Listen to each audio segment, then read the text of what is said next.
Happy game week, everybody. We all got to enjoy a bye week, so we're going to dive into ball here on the Sooner or Later Sports Show, a Hog Media production. That is, of course, Coop. I'm Jay. Thanks for pulling up here on the YouTube channel and listening wherever podcasts are downloaded and listened to while you're here. Please wipe your feet and like, subscribe, rate, review, give us 5 stars. Don't think we deserve it? Go ahead and give us 5 anyway. Gifted. So on today's show, we've got a lot of fun stuff that we're going to dive into. Like, for real, we got a lot of fun stuff to talk about, like the Kent State game. We're going to talk about a few commitments that also have come down the line for 27. We're going to talk about the latest injury updates. We got to get Coop's opinion on what BV and Arbuckle said. And then, of course, we're going to talk about what's going on in the SEC in college football this week. It's been a fun and entertaining last few days. Coop, happy Wednesday, my man. How's it going? I'm glad I was not in an airport, kind of like yourself. So I'll say it's good here. No. Yeah, you're right, because first and foremost, shout out to the TSA folks that all decided to come to work today with everything else going on. I was a little nervous that your boy wasn't going to be able to come home. Figured I was going to have to go ahead and just give me another hotel room, stay another night, and fly out tomorrow morning, which would have been terrible. Have plans on Thursday. And you guys deserve to get the full version of my voice, because I try to be a little quiet when I'm in those hotel rooms. Just I feel like it's a little disrespectful to be screaming like I normally would on the mic. But, now I'm home and I can feel free and alive. But I do want to start off by first off thanking you all. You all have been doing wonders. We've been doing numbers. Y'all blessed us with y'all's time, your patience, with your criticisms, your feedbacks. You've given it all to us, and we appreciate that, because without you, we ain't right here. And so there'll be evolutions to the game. Will be evolutions to what we're doing. God dog it. And there was a commitment as soon as we start the dang show. I was not prepared for that. So it sounds like we're going to have to go ahead and talk about a breaking news. This just in. Right? I'm gonna have to go find it, because I haven't, like, how does this happen when I'm not ready for it? Let me look this up, because I ain't synced anything yet. Like what is this? Like we for real got. Oh gosh, I'm going to look. I'm gonna look now. I know I'm trying to start. Yep, there he is. Colin Kennedy has posted it. Braden Allen, a wide receiver from Louisiana, Lafayette Christian Academy, 3-star wideout that was committed to Tulane, picked the Sooners over Colorado. We got that commitment. It just popped up out of nowhere. Like, I was really going to go talk about other stuff, so it looks like I'm going to have to start searching for I'm going to get his film up. We will come back to this, but Coop, I'm going to get you give your initial thoughts on this commitment first, and then we'll break it down in about a segment or two. Yeah. I mean, this is one that they've been going after for a little bit.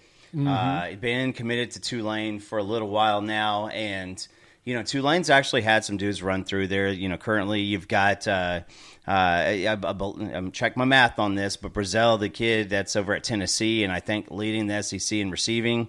I believe he was a Tulane guy. I think we got him a few years back, and we had to play up against him. But 6'1", 175, great route runner.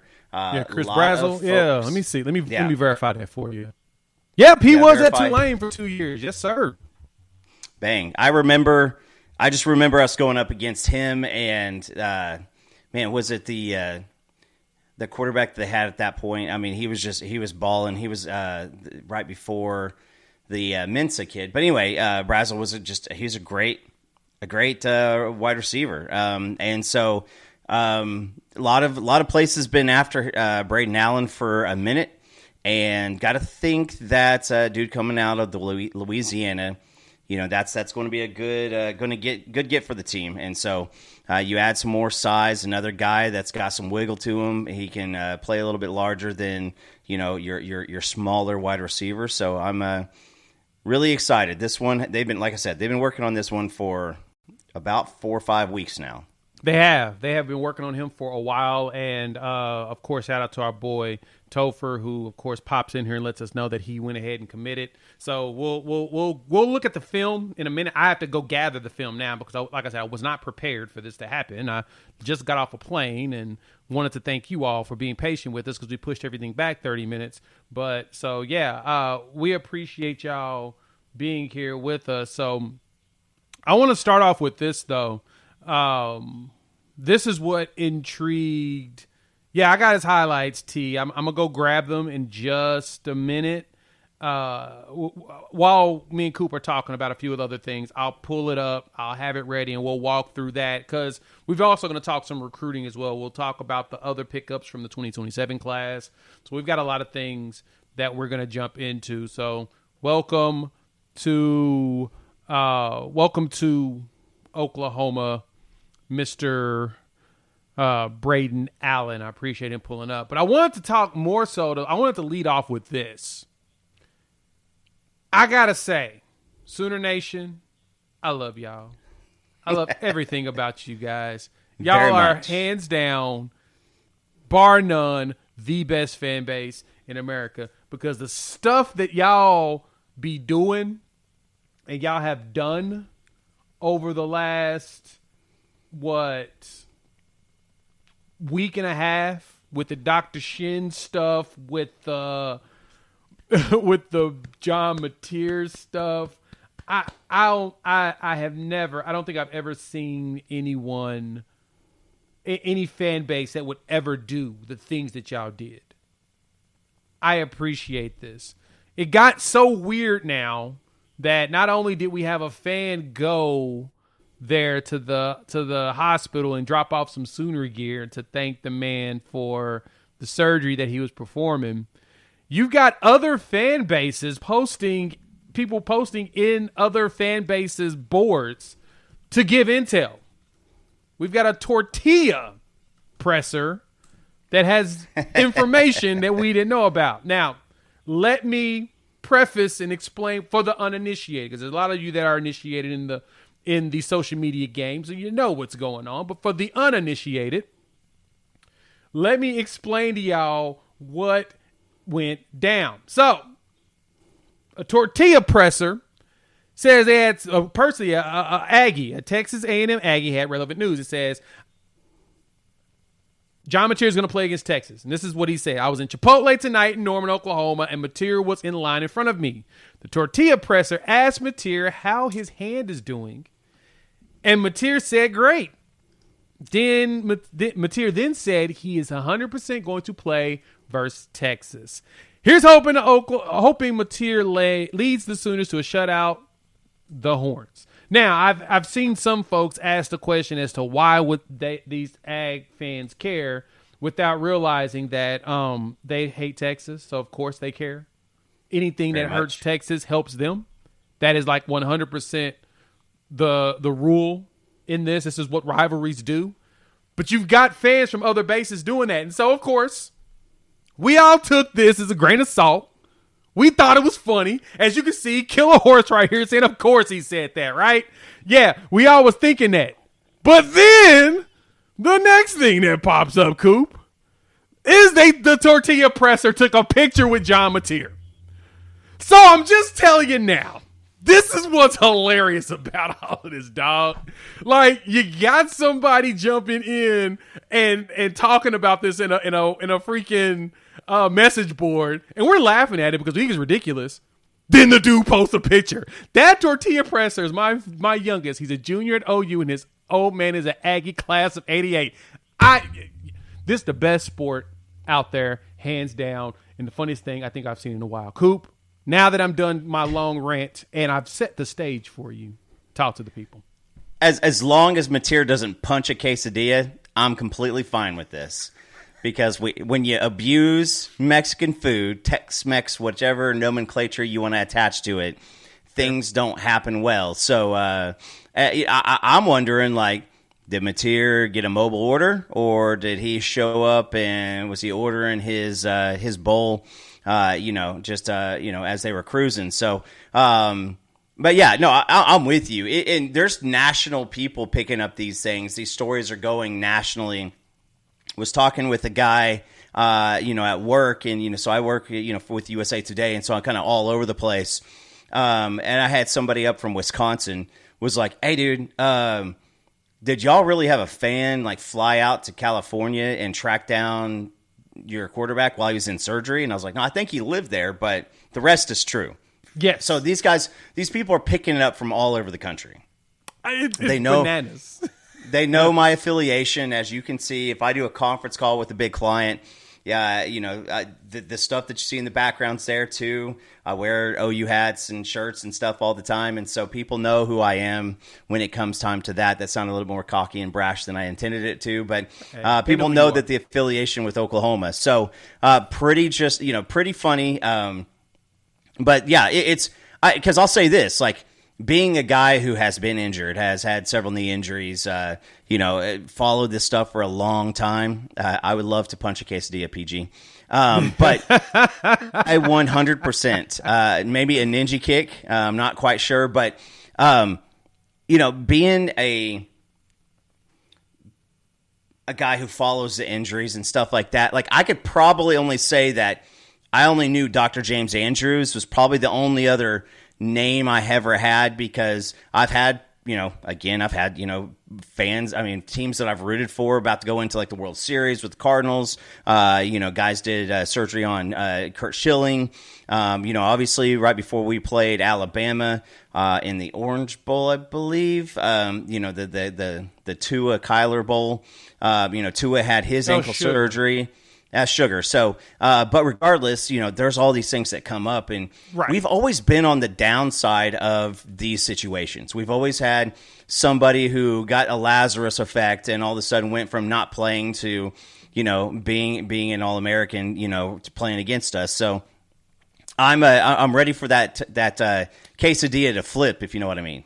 Yeah, shout out to the quesadilla presser for actually popping that out there, man. That is still one of the funniest things I think I've seen come from this fan base. Outside of the 8 million memes that we've got, like, at some point I'm gonna gather them before. Actually, I'm gonna do that for sometime next week before the Texas game. I'm gonna put a compilation of all of the Dr. Shin memes y'all put together. I've got a note on my laptop, on my computer, that has I probably have like 20 links to Twitter of y'all putting stuff up, dog. I gotta say, I appreciate it's beautiful how well you guys do this. So, okay, now that is done, there's so many updates that we have to talk about. So thank y'all for pulling up. Hit the like button. New to the channel, subscribe, rate, review, give us 5 stars. We're going to talk about Braden Allen now. I finally found some of his footage. Shout out to Sooner D. He gave me a link of a video of his huddle film that's actually on X that I can quickly get a hold of. We're going to play that so y'all can enjoy seeing Kim. Before we do that, let's pay this bill. You think you know ball? If you do, put your knowledge to the test. Check out Sleeper, one of the best daily fantasy football apps out there in the industry.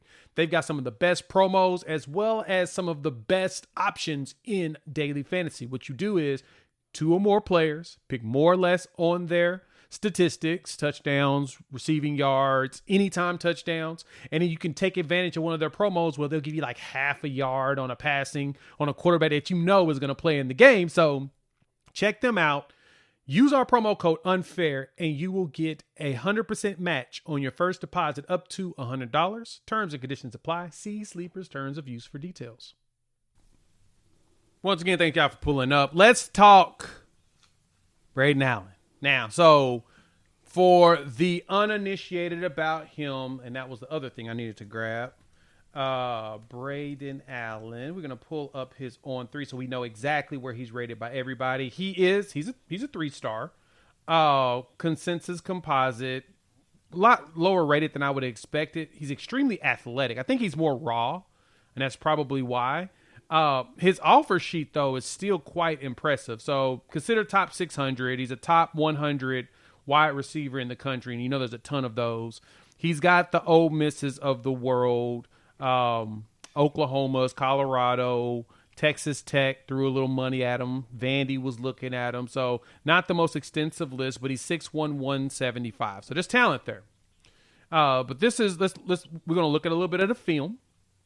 And when I watched him myself as I was prepping for him to potentially commit somewhere, he's going to commit either here or Colorado, because those are the two schools that really had his attention. But the breakaway speed is kind of ridiculous. I see the camera couldn't even keep up. Dude just dipped on him. He's got, like I said, he's got that nice size, and he's one that we're going after bigger receivers that we can get our hands on them, especially those with speed and those that do track. He ran 11.58 in the 100, and set a season best for him in triple jump rep of 45.825. So track and basketball. Coop, what you thinking? How you feeling? I mean, first and foremost, when he's out and he's running, you see the smoothness, you see the body control. Like sometimes those are things that are hard to really teach a wide receiver. When he's got longer arms, so he gives you a good catch radius. He's not going to be a 4-3 threat or anything like that, but he does have that great body control. And when you have that ability to run, fluidly, it does not give your routes away. So I think this is another guy with great, possession capabilities. You look at Keontez Lewis and what he's doing with us currently. He's a guy who has great hands, great body control. He also runs really fluidly. So, you're not going to right off the get, I'm not going to say that this is a guy that's going to run like Hollywood Brown, and this is not a guy that's going to, be a massive frame, like a maybe like a Marvin Harrison Jr. or something like that. But he's just a dude who goes out and does his job and catches the ball. And again, multi-sport athlete. There were a lot of people, he decided to start looking around. There are a lot of people, wanting him to come in and have some of that conversation, to come to their school. And I point out Chris Brazzell, who is now the leading receiver in the SEC and up there at Tennessee right now. And there's a guy who also committed to Tulane, had a lot of potential. So you add him into the guys that we already have. You're needing a few more wide receivers. You're going to lose a couple guys to eligibility. And so getting another guy in here, that's really what you're looking for. Yeah, he looks like a possession guy. And of course, don't get it twisted. He's not going to be the only receiver we're going to get or whatnot for this class. I know that we are working on a few more. But it's good to have somebody that has good possession capabilities. No, he's not the fastest guy in the world. 11.58 that's what 4.8, 4.9-ish area. He could probably, he's 6'1", 170, 6'1", 6'2-ish, 175, 180.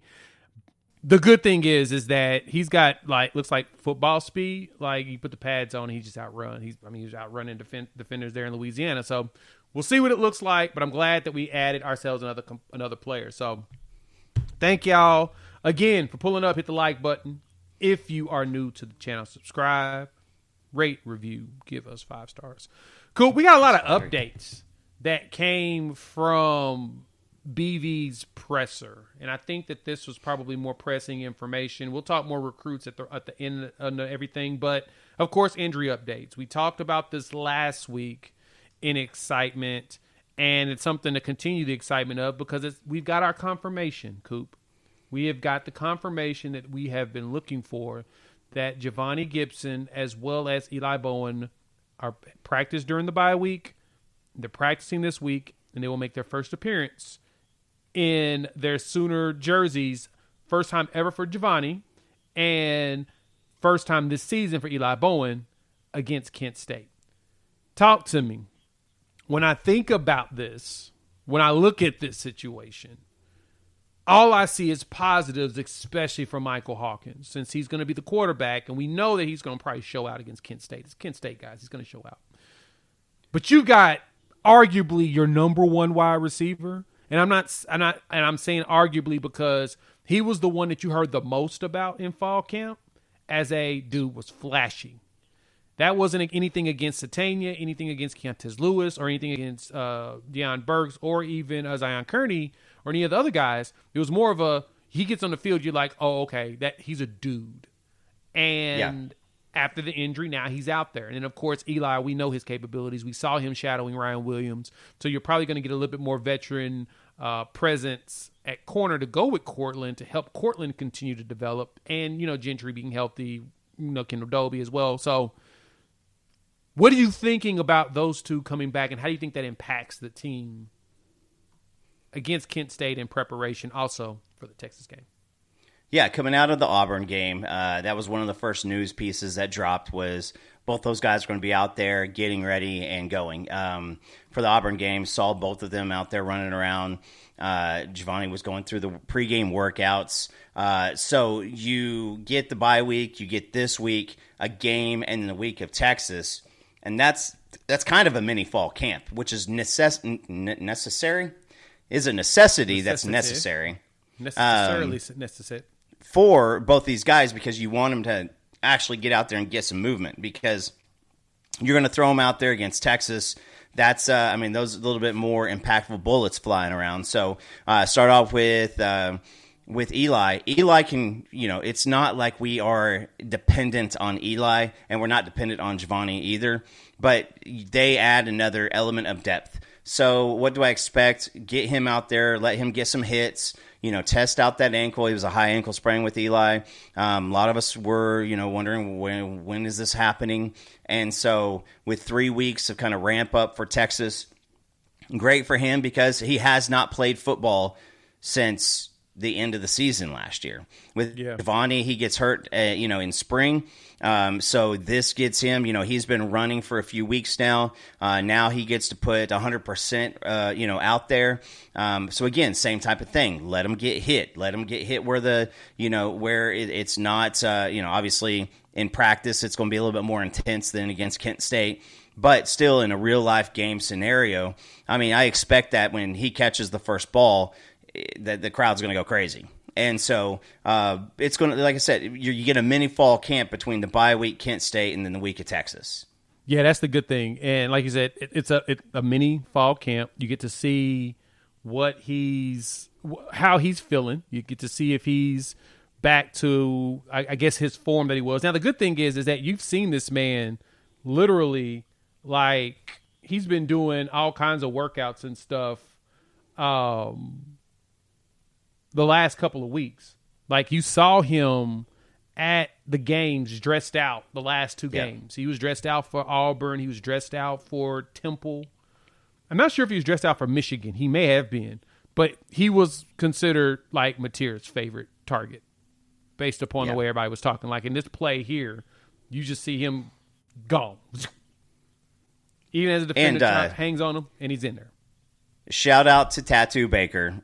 He posted this the other day, and quite a few folks jumped on it. This was not really a Javon Gibson clip. It was that look at him, and of course, a lot of people took the bait.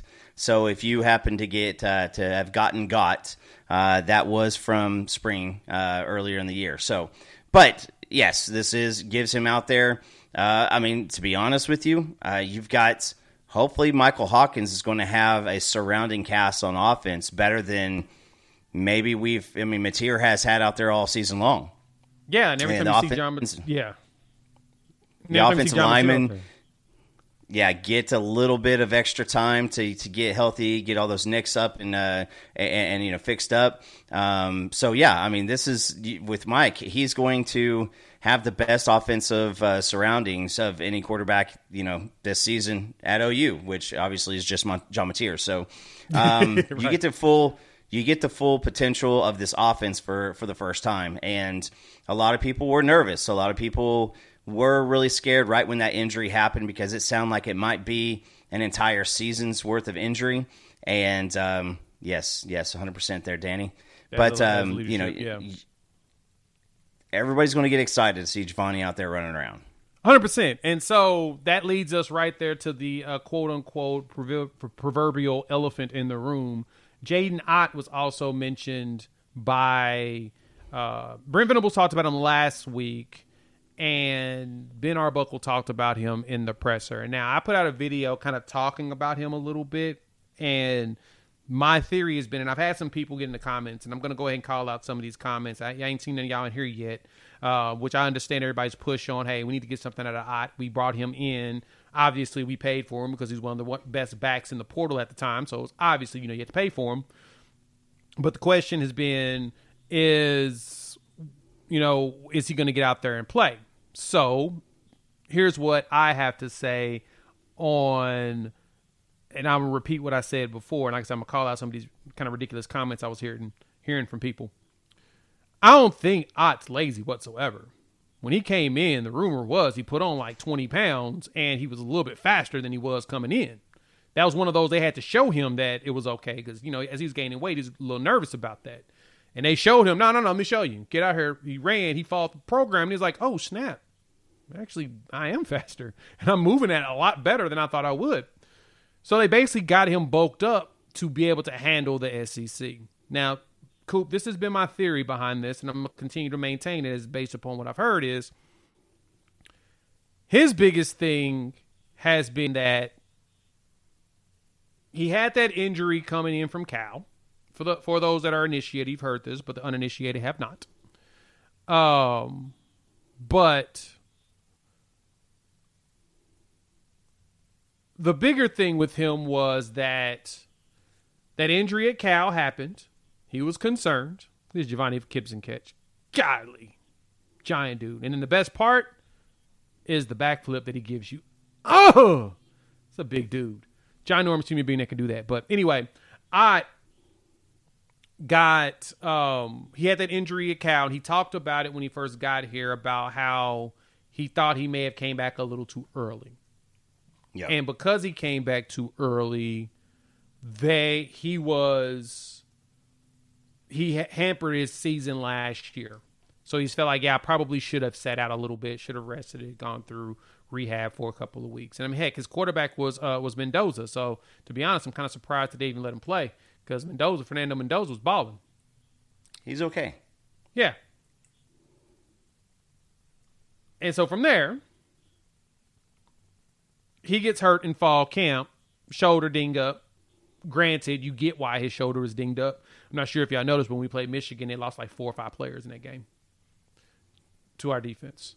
Our defense is pretty ferocious. And again, if you want to play the brand of physical football that y'all want, there will be collateral damage. We will hurt our own teammates on occasion. Is what it is. That shoulder injury had that dude a little spooked. I'm going to just keep it a buck. I think that's what it was. I think the shoulder injury had him spooked, and he wasn't running at the ability like it was. So, no, I don't think Jaden Ott's lazy whatsoever. I think that he still works hard. I mean, even the players have said he's been working. It's more so the mental thing. And I think in the mental game, his problem was he was thinking about that shoulder. Now, granted, there's been pictures floating around of him telling people that he's 100% now and he's ready to go off this week. Kent State's the game to do it. Real talk. This is the game. If you are going to show us anything, Jaden Ott, this is the game that you should do it in. I don't care about what the blocking looks like whatsoever. It's Kent State. They gave up 498 yards against Florida State, and Gavin Sawchuk was out there cooking them. And Gavin Sawchuk's a really good running back. We brought you in over him. Now go out there and do the same thing. I need you to go out there. Now, you don't need to get 500 yards rushing by yourself, but I need you to give me a 100-yard game. If you give me 200 on like 4 carries, we'll love you long time. But understand, we need you to give us something, and this is the perfect game to do it. Off my soapbox, Coop, what are you thinking as you've been hearing more stuff come your direction?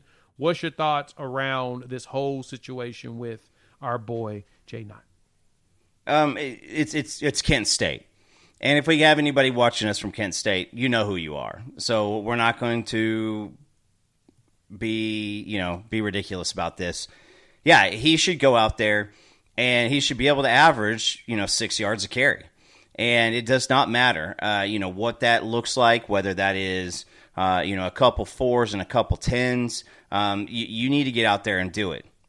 Now, I had my freshman year up at Kansas, we had a guy who was awesome pitching in the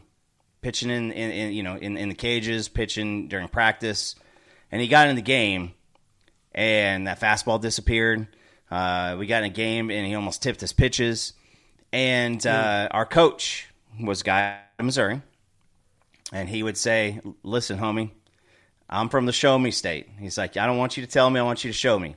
And so I think that this is it. If you're going to make an impact and if you're going to do something for this team, this is not a deal to where it's a DeMarco Murray thing. It's not a deal where it's an Arbuckle, anything like that.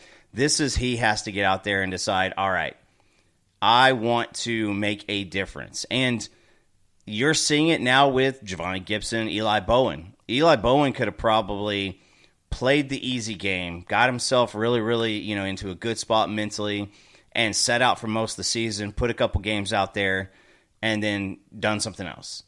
Right now, I would say that if you're Jaden Ott, if you want to go to the NFL, and if you're worried about saving yourself for the next level, you got to show something here, because you're going to spend another year going through the transfer portal, going through potential injuries and stuff.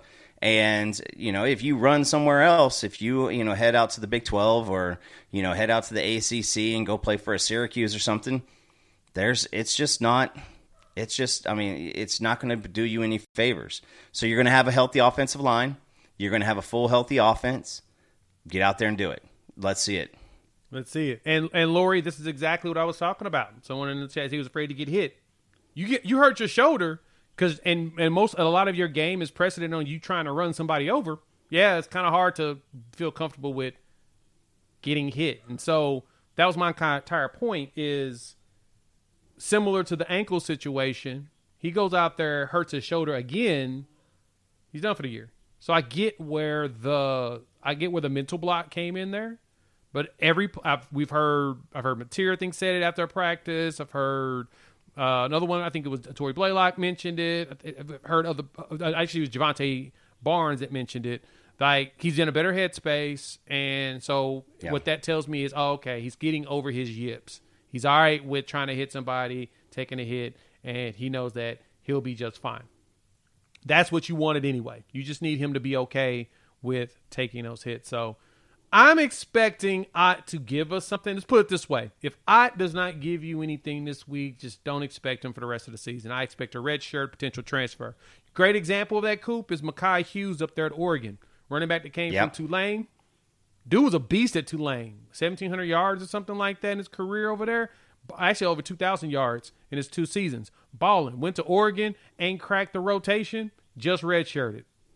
Now they're going to try to keep him, but at the same time, he just ain't cracked the rotation, and he probably won't ever crack the rotation. He was one of the dudes I felt like was a sleeper. Ahmad Hardy up there in Missouri. He was my other sleeper for a Doak Walker. He's out there balling for Missouri. So in that case, it appears that sometimes it works, sometimes it don't. So if it doesn't, he'll probably portal, but guess what? We still got Tory Blaylock, and he's much healthier than he was than the beginning of the season. So I expect him to also ball out in this game. We still got X-Rob, who's getting better from that hammy. He'll ball out. Still waiting to see when Taylor Tatum comes back healthy. He got hurt, I think, over the summer. Hopefully he gets back healthy. So I think we're fine. Still got Gabe Sawchuk. He's a pretty fast dude. We got backs. We just need somebody to step up and take it, get the spot right behind. And Javonte Barnes is still here, of course. We still got to love on him because that dude can block. I saw him crack somebody's neck. What was that? Was that the Auburn game? Yeah. Auburn game. Ooh, I need to play that video. I need to post that video on social. Just say, this is appreciation for what Javonte Barnes provides to the team. He cracks dudes when he blocks. So anyway, Kent State, this is the game.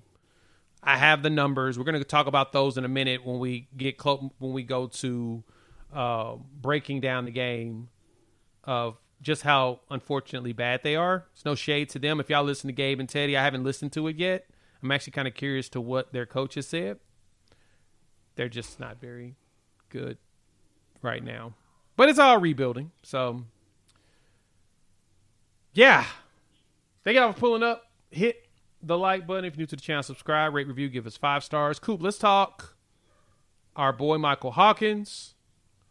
And what do you expect from him in this game? Before we do that, though, let's pay this bill. Before we do that, we have to shout out our partner, Sleeper. Sleeper is a presenting sponsor here of the Sooner or Later Sports Show. And if you're not playing daily fantasy football with them, you are 100% missing out. Check this out here.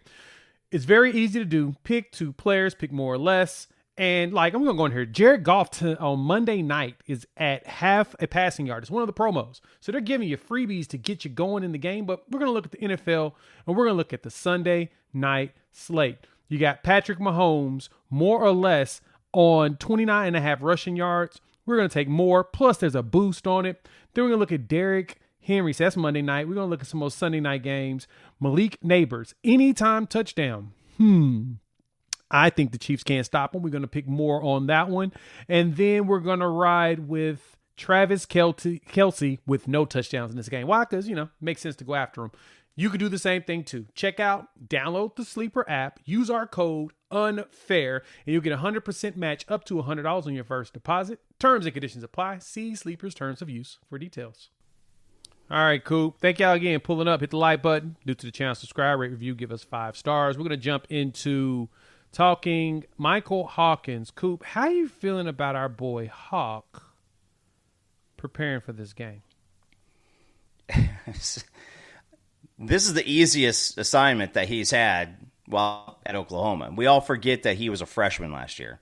That's a fair point. Not ever expected to go out there and win the quarterback job at any point. He gets thrown in a pretty awful situation. Busted up offensive line, no wide receivers. Down by 3 touchdowns against Tennessee.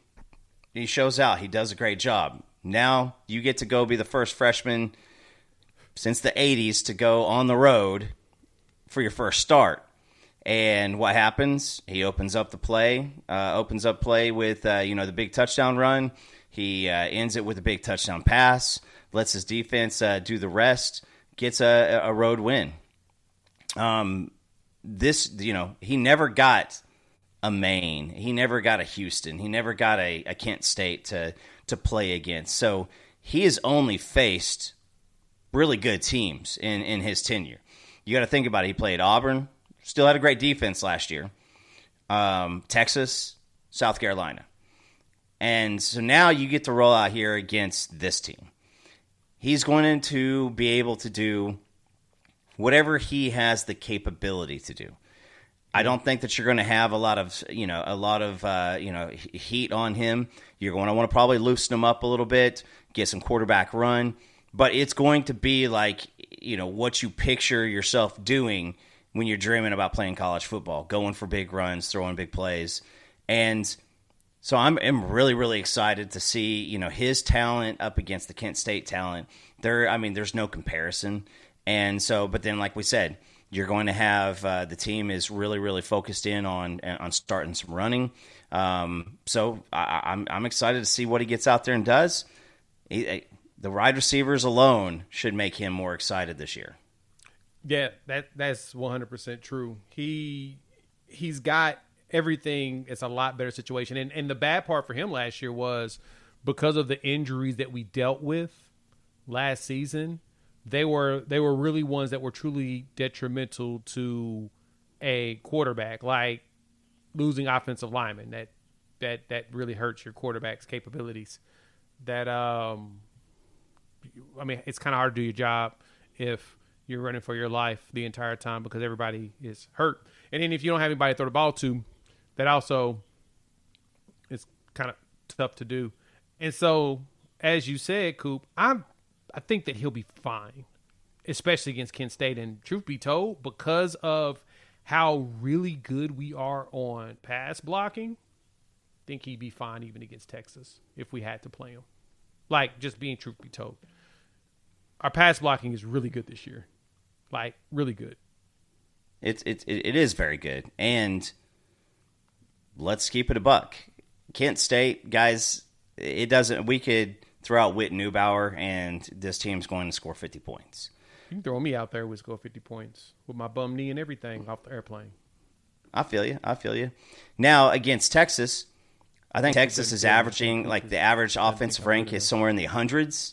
So they have not yet seen, and you can even throw in the Ohio State game. They have seen nothing but ass on offense, Texas' defense, that is. And this is going to be this is going to be the first opportunity for them. And listen, you go on the road, you're breaking in a new quarterback with Julian Sayin. They held him, in check pretty well. They didn't have to do much, and Ohio State's kind of started rolling since then. But since that Ohio State game, it has been a bunch of K-State level offenses going out there. And Stats by Popo, shout out to him. He was sharing some stuff with us.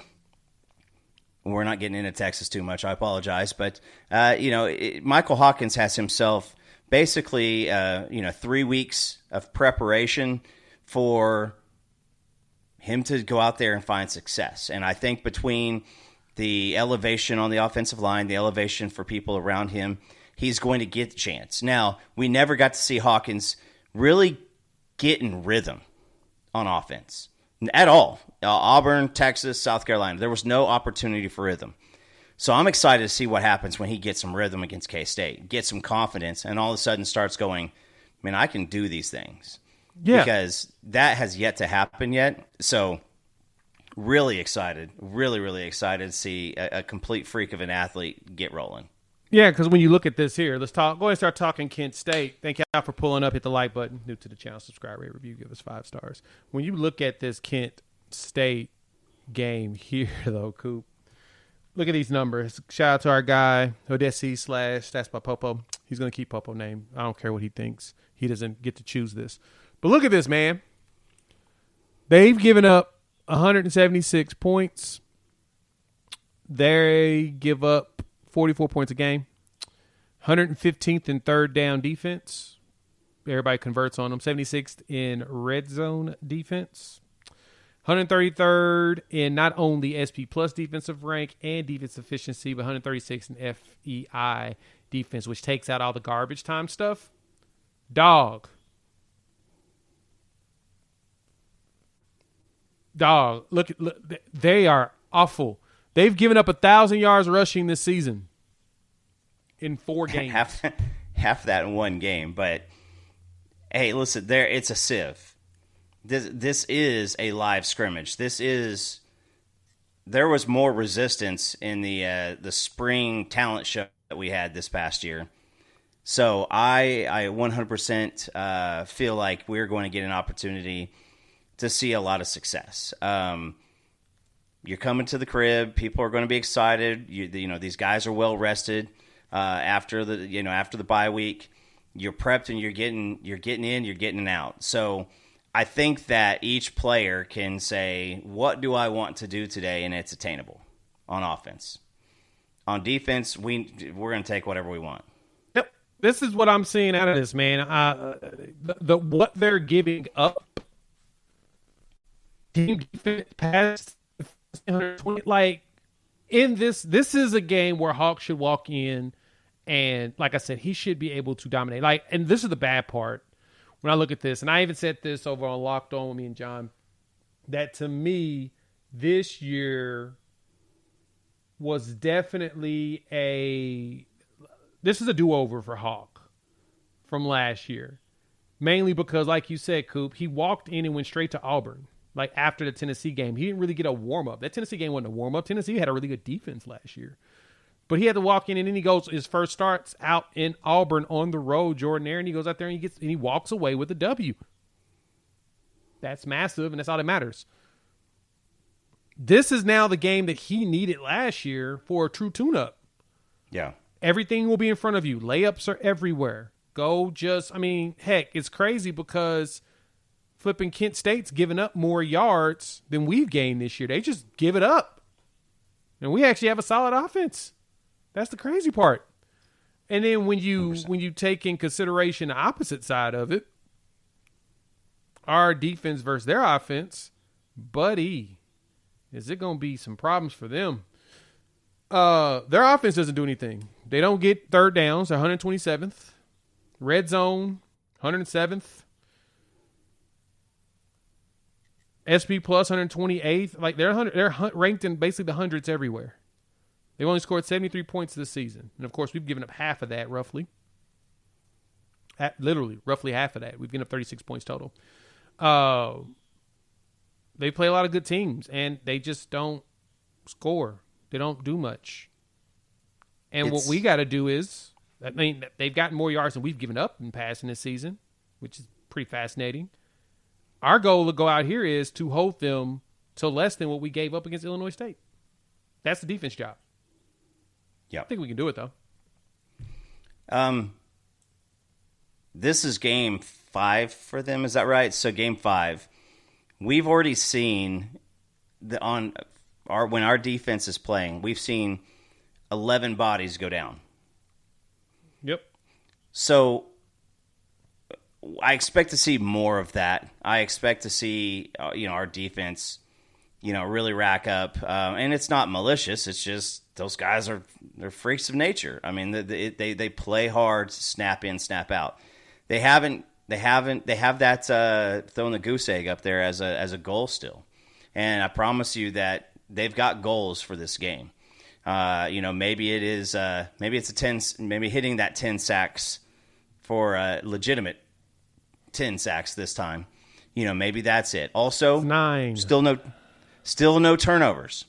Still no turnovers. So you got to think that this is a team where hopefully, stay and play within yourself, but let's catch the interceptions. Let's see if, how many times you think Boganowski's going to try to put his helmet on a football this weekend. So, guys, it's Kent State. I don't think that there is much to talk about. There's no glazing that you can do. This team is not good. So when that's the case, you got to go out there and just challenge yourself to excellence. And we've seen them go on the road at Temple and do it. You've seen them do it against Illinois State. So the only points that we gave up against those two teams were result of the offense turning the ball over in our own red zone. So I think that is that's going to be it. Now, another goal is to get in and get out healthy. So I think that's a big goal, because the last thing you need to do is have somebody in there grinding a little bit too long and roll an ankle, get rolled up on in the third quarter when they shouldn't be out there. We heard a lot of people get frustrated that we lost R. Mason Thomas in the third quarter against who was it, Temple. Maybe he shouldn't even been up there with us being up 30 points. So people will not want to see that. So if you want to see 75, 80 something or something like that, it's still on the table, but we want to see some of the backups do that stuff, because we want to get the starters in and out. Yeah, we need to go ahead, and that's exactly what our focus needs to be, is we need the young pups to go out there and do their cooking, because why? It's time to see everybody else ball out too. We need to see what the rest of the players are capable of doing, what they are, what they're here for. And pretty excited about that. But this game, man, I would love to break it down, for real. It's nothing to break down, folks. Just keeping it a buck. Sean Lewis ain't running that team right now. They're not out there giving problems to Georgia on the road. This is not a air raid. No, they just don't have it. They don't have the horses with this new staff right now. They just don't have it. Will they one day? That's always a possibility. But today is not the day. And that's okay. We'll see. Maybe if Mike Gundy goes and coaches them next. That would be so funny. Wouldn't that be a good one for him? Mike Gundy, Kent State coach. You heard it here. I think that would be actually a good hire by Kent State, is to go ahead and snag him. He would do good things for them. But yeah, it's this was the cupcake. Some folks have had 3 of those so far and struggled on offense. We won't point out any fingers, but this is the cupcake that you get. Illinois State. That's it's a cupcake on paper. For us, that team has been scoring close to 50 points a game since they played us. They're now going to go play. I think it's South Dakota State. I think that they're for that. I guess whatever the division of football. That's going to be one of the bigger games of the season. And so, but this one, you just go out there, you challenge yourself to specific goals, and you go attain those goals. That is it. All right. Thank y'all, of course, for pulling up, please hit that like button. If you're new to the channel, subscribe, rate, review, give us 5 stars. Coop, it is time to talk a little bit more recruiting. Last week or so, we've been seeing an influx. You got 2 in-state guys on the 2027 class. You also get a corner in Michael McCreary. What was that, yesterday? 2 days ago? Craziness. Yesterday? 2 days ago. It was 2 days ago. Craziness. I think it was Monday. And now, the 2027 right now, we have the basically number 1 class right now. So looking at this, number 1 class in 2027. I mean, it's early, so I don't really, do I count it that way? Not really, but it's there. Caden Penny, Cooper Hackett, 2 big-time offensive linemen. Penny is actually listed as an interior guy now, but he's number 14 in the country. Yeah. Number 1 in the state, number 2 in his position, and then Cooper Hackett is 29th in the country, number 2 in the state, number 4 in his position at tackle. He's an actual tackle. Penny, I think, is going to play interior. Then, of course, Damari DeZern, which we saw after the Michigan game he committed. He was just like, yeah, I want in on this. And then you got Michael McCreary, who just committed, and then you did the interview with Luke Wilson, which came out of nowhere, him committing. But adding another big corner in McCreary, who is 6 foot 170 and solid player, man. What are you thinking about this 27 and how we are quickly moving on this?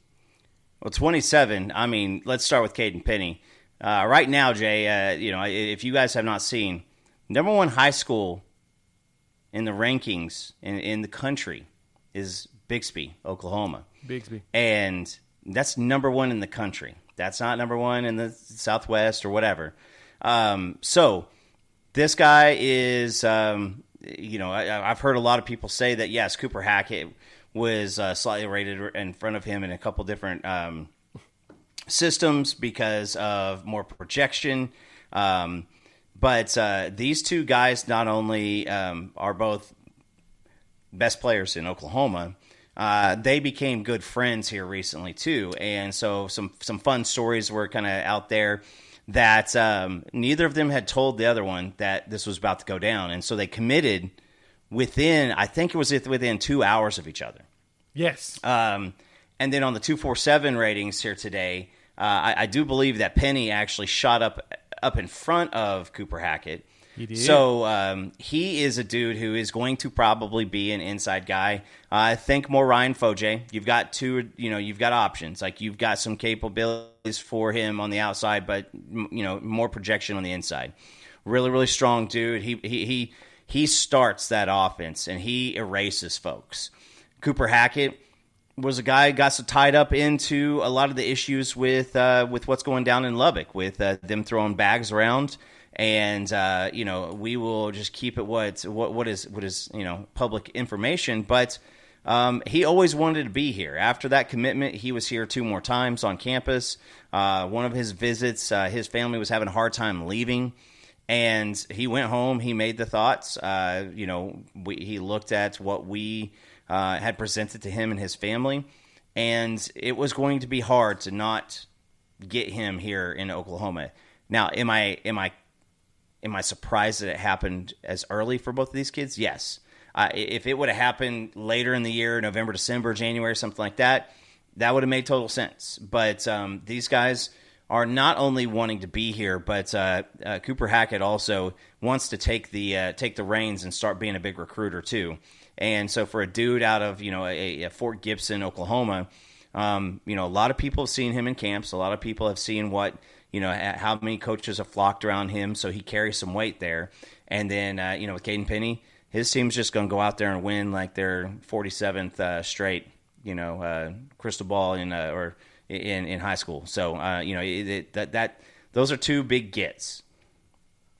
Massive gets. And as y'all wonder, can we recruit linemen? And it appears that Bill Beatonbow has done a really good job of getting people's attention, and we're going to continue that. Plus, the best part, guys, okay, Prep Agenda.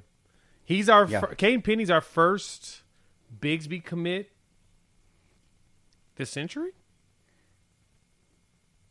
I might go back on that. I feel like there was another lineman But I mean, yeah. Listen, that's a mile and a half this way for me. So I fully expect that to be true. I know a lot of their guys, they're coached really, really well.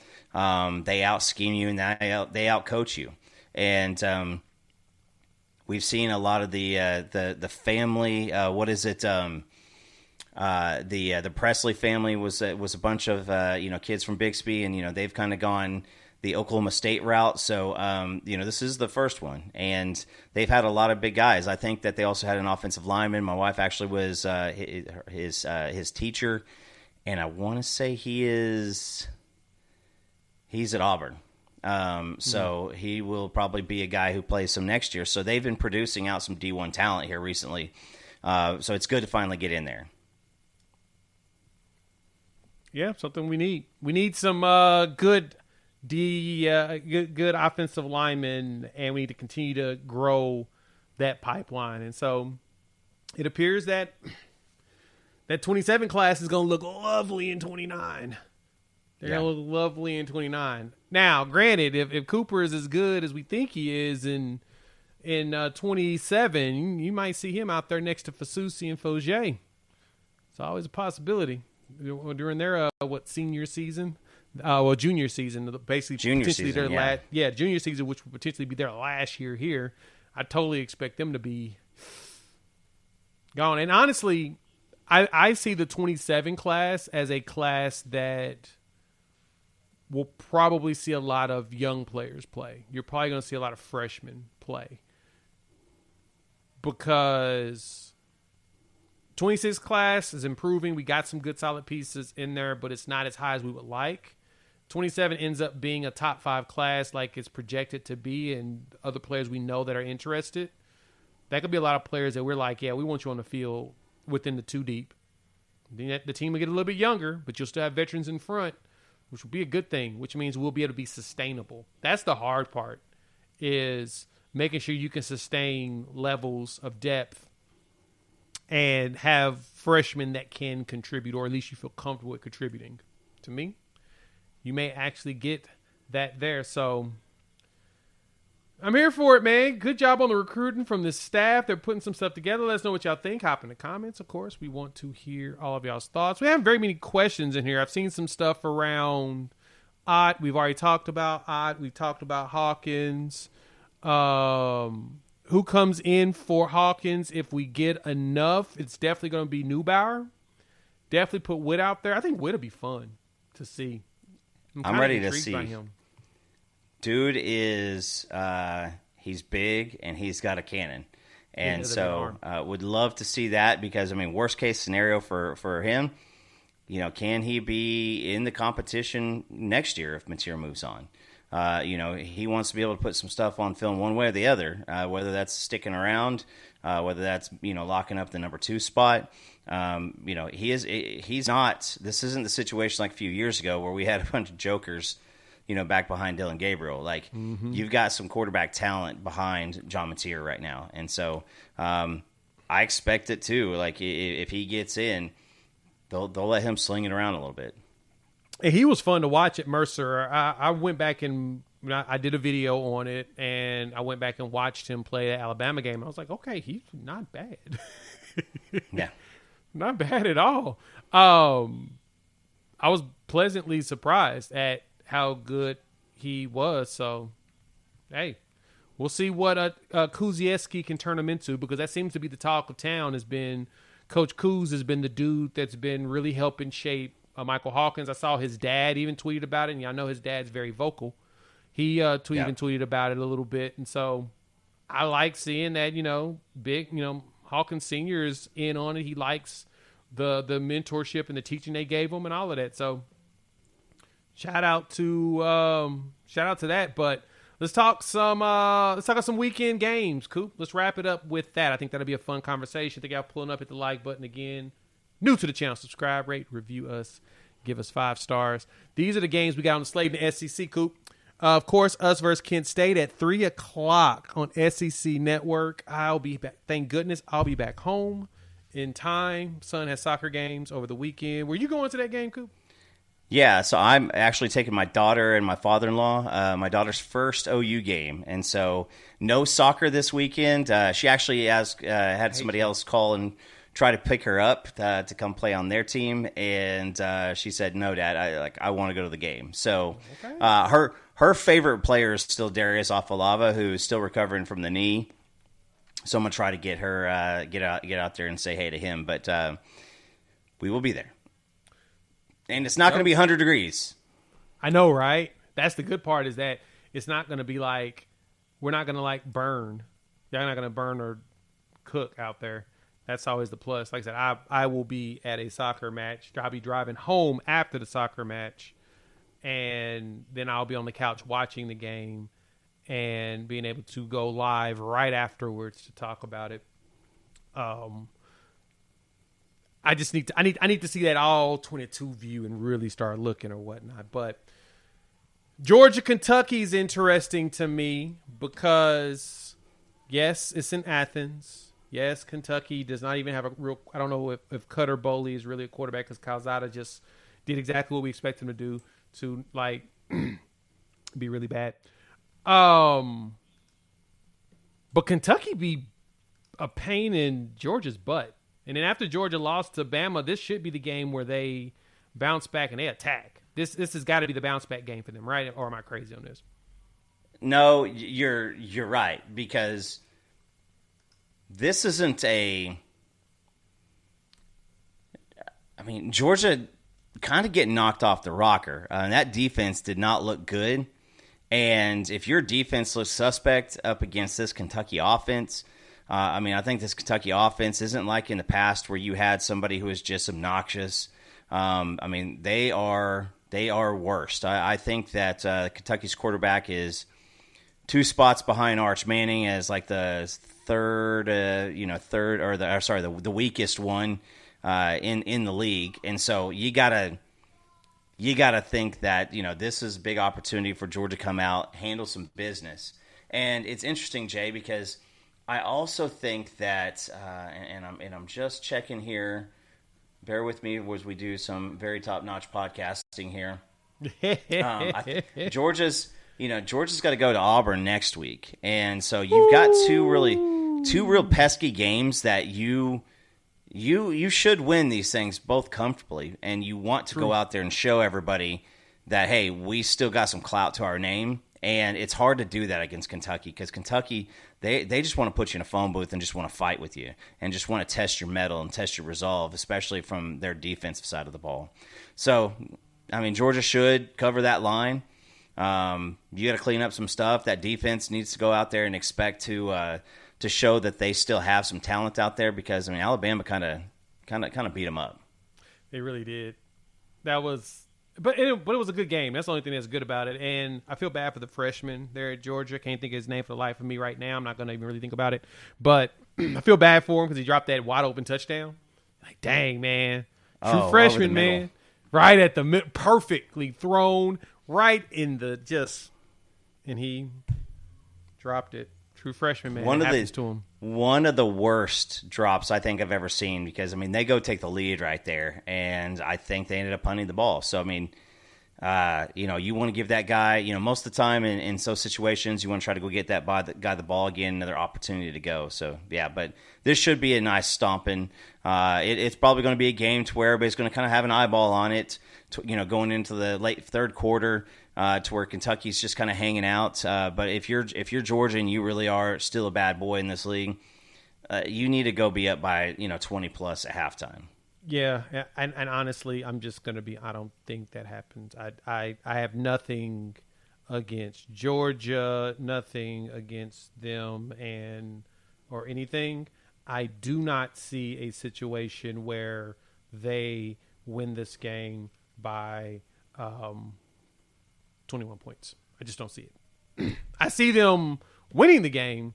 I don't know if they cover the spread. I think they hit right at the spread. 17, 18, 20. Kentucky's always a pain in their butt. Just like they are to Ole Miss. Georgia. Yeah, it's just what it is. So, same thing against Ole Miss. Yeah, it's a pain in their butt. Just the team is just annoys them. Okay. Like Kansas State. Kansas State to us back in the Big 12. It did not matter. We just always were going to have a fight with Kansas State on our hands. Yeah.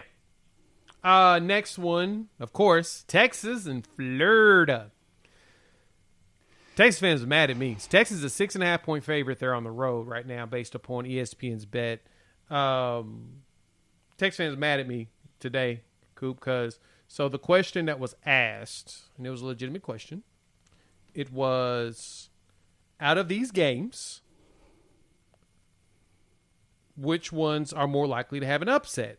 And so I ranked the 4. Florida, Vanderbilt. Why did that pop up like that? I hate when this does that.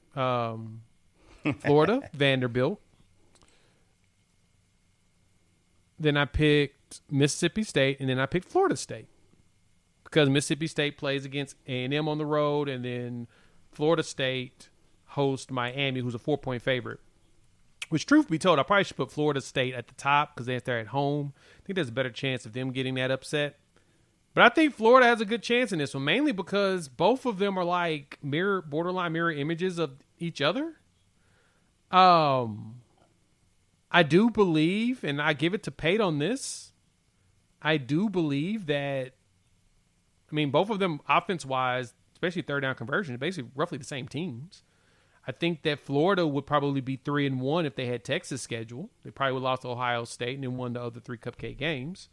And Texas would probably be at least 2-2, if not 3-1. They may have actually beat South Florida, who surprisingly is a solid team. But the spread's only 6.5 for a reason. Texas is supposed to be a double-digit favorite at home, so I get that. This is going to be an interesting game, truth be told. I need to see whose offense is going to work because remember, Florida threw 5 interceptions and LSU couldn't convert on it. Now, that may be a, indictment on LSU's offense, but have we seen that much better from Texas right now? It's in Texas, it's more than one issue that they got to get solved. They got to get solved the offensive line. They got to get solved wide receivers catching the ball. They got to get solved Arch Manning not looking like he's new to football. They've got good running backs, so they're able to run it. Florida just doesn't give it up a lot. And, I mean, I think I saw, what was it? I was trying to look back here and find these stats. But Texas has thrived off of the other team turning the ball over. That's what has been their saving grace. Listen, I mean, no matter what kind of troll you are, like, you got fans booing Arch Manning at home against a cupcake. Booing at home against a cupcake. That didn't come from OU fans. Didn't come from A&M fans. Didn't come from Notre Dame fans. That came from y'all's fans. And we did nothing in this situation. And it's even more embarrassing that y'all are supposed to win the national championship and Arch supposed to win the Heisman Trophy. Neither of those things are happening. So, but Texas is, the teams that Texas has played and moving forward, they turn the ball over a lot less. Now, perhaps Florida aside. But this is going to be a low-scoring game. It's going to come down to who makes those turnovers. Lagway went out. He didn't make any turnovers this last week. They still got ran. But they might be playing for Napier's job. They might be playing for each other. Napier came out and said that he's seen the look in Lagway's eye. I think that's called being tired from practicing because your butt didn't do it all summer long. And so we'll see what happens. Is it going to be a game to where, in the swamp, they smell blood in the water with that Texas offense? They're going to have to make some plays because that Texas defense, I mean, even though that they've faced an average of 100+, in offensive efficiency, it's a bad offense at Florida versus a good defense versus bad teams in Texas. And then it's going to be a struggling offense in Texas versus a defense that's done well. I mean, Florida's done pretty well against LSU. They did pretty well against Miami. And until their offense put them in bad spots, time after time. So, this might be one that you got to be a fan of the team to watch, unless you're just eating some popcorn, watching, and having a blast. Yeah. Kind of going to be an interesting one to say. Going to be good to watch the message boards during that game, though. Oh boy, I know the message. That's what I plan on doing. Like I will be on the road. I should be home by then, because I think our game will be done about about an hour drive. So I'll be on the couch watching this game on the TV with our game up as well. I actually may have this on the iPad in front of me so I can look closely at it. That's going to be interesting. Okay. Vanderbilt and Bama. I'm going to be honest, dog. Look, that spread to me looks way too high. At best, this should be a 5 to 6 pointer. And I say that not because of the reason why the spread's here is because of the talent discrepancy. But Alabama coming off the high of beating Georgia for the second year in a row to play against Vanderbilt, to me, is just another recipe for disaster. You got Clark Lee going up against Kalen DeBoer, in which Kalen DeBoer has kryptonite. We've seen him have kryptonite against certain types of coaches and certain types of teams. And he also has the kryptonite for others. I mean, he's 7 or 8-0 against Kirby Smart, Dan Lanning, and Sarkisian, which is bananas. Bananas in a way of, somebody had said this before that, I forgot who it was, but they are saying that DeBoer winning the game against Georgia was actually worse for him. It was actually a worse thing than it's kind of a bad thing instead of a good thing. And they say that because it proves that he can do it. So why are you losing to Florida State first week of the season? Why are you losing to Oklahoma when Oklahoma is literally down? Like it hurts him in every capacity that it's like, dog, you should not be losing these games. Like, there's no excuse. And so, like, it's becomes coaching malpractice at a certain point against certain teams. And so Pavia's walking there with confidence. He knows it's going to be loud, and he loves that. He just relishes in it. Got Johnny Manziel in his ear, and Manziel's teaching him, hey, don't do the stupid stuff I did. Yeah. Go out there and be that dude, but be smart about it. Got me just like, hey, man, Pavia is going to do whatever he can to help them on the offensive side get points on the board on a regular basis. I'm curious to what Clark Lee's defense is going to look like. This game's going to be fun. And it sucks because it's the exact same freaking time as Texas and Florida. I got some fun stats for you here. So, Alabama has a great pass defense. I think they're number 2 in the SEC in pass defense. But Alabama in run defense is 14 out of 16. Vanderbilt in rushing offense, number 2 behind Missouri. So Alabama has not shown a propensity to stop the run. And that's what Vanderbilt wants to do. Once everything is set up. They are okay if Pavia throws for 163 yards and 2 touchdowns because they know that they're going to get 2 on the ground. So this sets up very, very, very well because I can promise you one thing.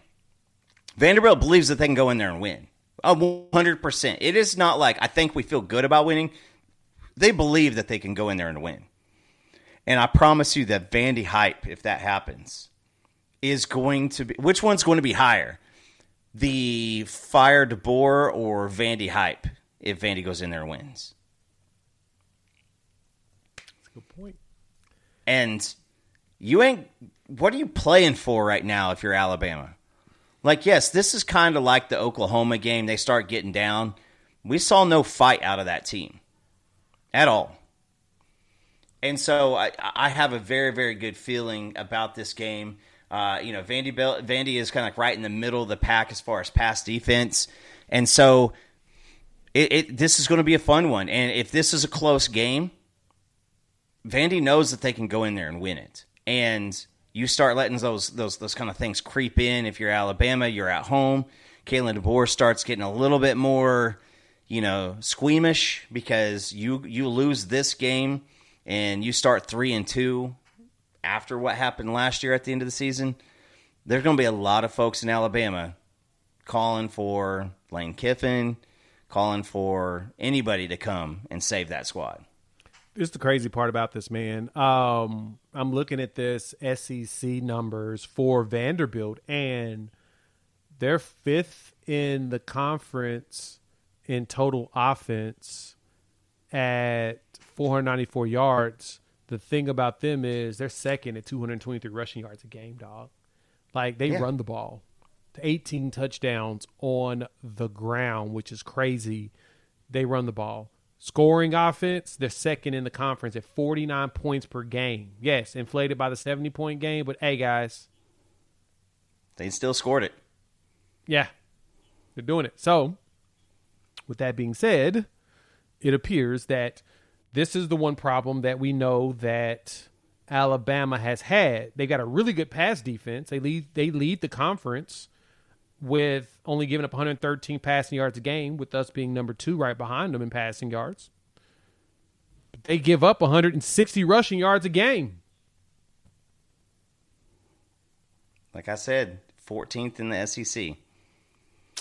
This is Alabama's not doing very well at what Vanderbilt wants to do to fuel their everything. Bama doesn't do the things to stop Vanderbilt from doing the things that Vanderbilt wants to do. So we'll see what it looks like, man. I'm excited about that one. That's going to be a fun one. The last one here, of course, is going to be the Mississippi State and Texas A&M game, which will be a fun game to watch at night. A&M are 14.5-point favorites. That Mississippi State game, the Cowbell Bowl against Tennessee, was so much fun last week.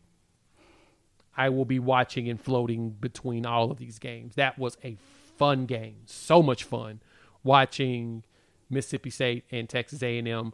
Y'all should be definitely watching that game at night, just because that game does not deserve to be on the SEC network. That should have been shifted, should have been flexed to where we could watch it on the national telly somewhere. That's going to be a fun game. Listen, Auburn's offense last week had nothing. Less than nothing. Nothing was working for them. And so you look at this right here, and Mississippi State's not going to be that same situation. They're going to score on offense. They're going to go out there and they're going to do some stuff. And if you think that Mississippi State's not okay with playing with noise around them, then you've never been to one of them games. And so they don't care. They don't care how many male cheerleaders are out there, shooting fake pistols and whatnot. They're going to go out there and they're try to go. So it's Mississippi State has gotten better on defense, and that's why they held in there last week. So could this be a letdown game for A&M? It was hard fought. They had to keep pressing and pressing and pressing and pressing. Now I do expect a couple of those guys. That Craver kid, he's good. He's Mario very Craver's good. a beast. Yes, he's good, and so I expect the A&M offense to be out there shooting it. Also, I still think I'm going to go and pick Texas A&M to on this game. But if you look up and they're in overtime, or somebody's trying to run the clock out, A&M's trying to run the clock out and doing everything they can to survive. I mean, don't be too surprised by that. I think that line's also a little crazy there too. Yeah, I think that's a lot higher than I would have anticipated. But hey, it's going to be fun. So we got some fun games this weekend. We'll be talking about all of them. So thank y'all for pulling up. Hit the like button. If you're new to the channel, subscribe, rate, review, give us 5. We're going to go ahead and ride up out of here. And shout out to our people over there at Sleeper for sponsoring the channel. Make sure you check them out. Use our promo code UNFAIR, and they will match your first deposit up to $100. Plus, they'll give you $20 for free just for signing up. Use our promo code UNFAIR. And as our guy RDS likes to remind y'all, get in the water, etc. We will chop it up with each and every single one of y'all next couple days. Peace.